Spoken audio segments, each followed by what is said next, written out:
Yeah.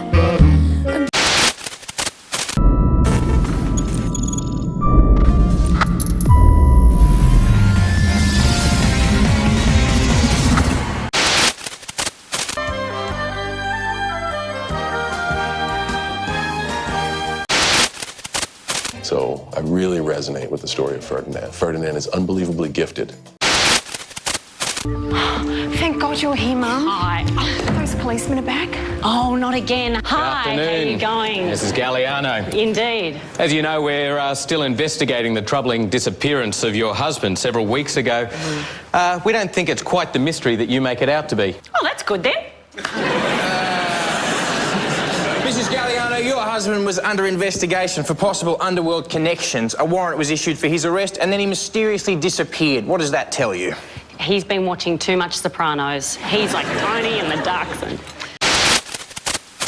Psy was, relatively obscure. He was a South Korean pop star, but no one outside of there had really heard of him until Gangnam came along. Why has he become such a hit? Were you surprised at that? On one hand, I'm surprised because it's unusual for videos like that to jump outside of cultural boundaries, but it's so catchy that of course it did. And on the other hand, he's done all the right things with making a hit go viral. He made fun of himself, he's passionate about what he does, it's quirky.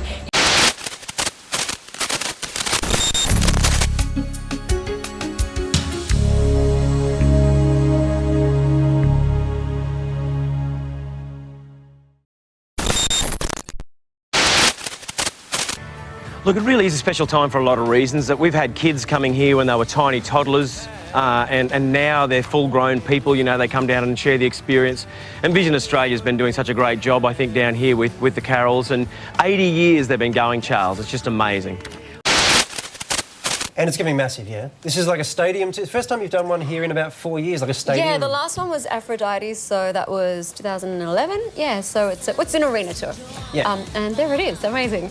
I have to do that on Saturday night. Oh my God, I'm not ready. What, like you've never done this before? What do you mean? No, I know. Well, yeah, I guess it's like riding a bike. It'll come back to me. But I am secretly, or not so secretly now, going to watch the DVD to remind myself what I have to do. Do you ever wish you were like a I'll be twitching watching it. Do you ever think you wish that you were a folk singer who could just sit on the, with a guitar and just... I keep threatening with my team. I say, look, it's going to end up, I'm just going to be on a stool with a banjo. Biggest judging panel Australia has ever seen.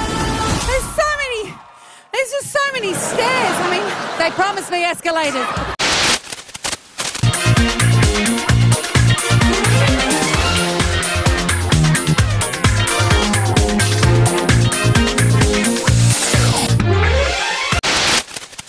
Dylan's got a problem. So, crossed arms for Robbie McEwen. The race away. And he went nowhere. And he's stranded on the start-finish line. It's a clear run for Brett Emerton on the run to turn one. Yellow flags waving behind. Robbie McEwen has stalled and is going nowhere. Our race one winner. Well, obviously these cars all automatic transmissions, so not manual. So he's had a drama there, something to do with the electronics maybe. It's cut the engine out in his car. And you could see the panic, obviously, being at the front there. A lot of cars to go by. And thankfully everyone took note of the yellow flags and everyone's got away cleanly, other than Robbie, who was still sitting right there on pole position. The Bachelor got off to a great start. He's climbed up into third. Tim Robards. Rob Mills is in second place in car 6. That great start. Who? What? How'd it go? All right, 1 and 1 cut, freestyle shake a leg.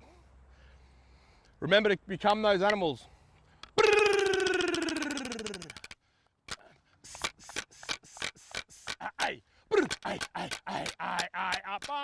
So the dance come about when my brother-in-law had this dream out at Carnarvon Gorge.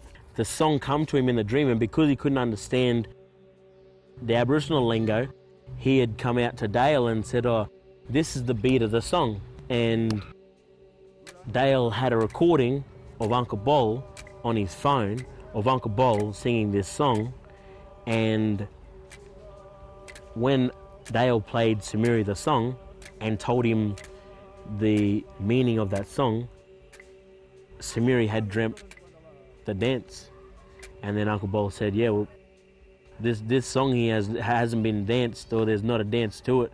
So that's how the Murray School come about dancing up at the gorge. And they were given a song to put a dance to. So we're doing the choreography now, and we're going to go back up later to Carnarvon Gorge and take that song and dance back up to the elders there. With just 3 days until Christmas, let's take a look at the first holiday road toll since driverless cars were introduced. And as you can see, it's the largest single-year reduction in Australian history. And remember, you can also customise my voice. So you can relax and enjoy a soothing glass of wine. And it will deal with all the dickheads on the road for you. Too good. While some people refuse to transition to fully driverless cars, a growing number of vehicles on Australian roads no longer have a human in control.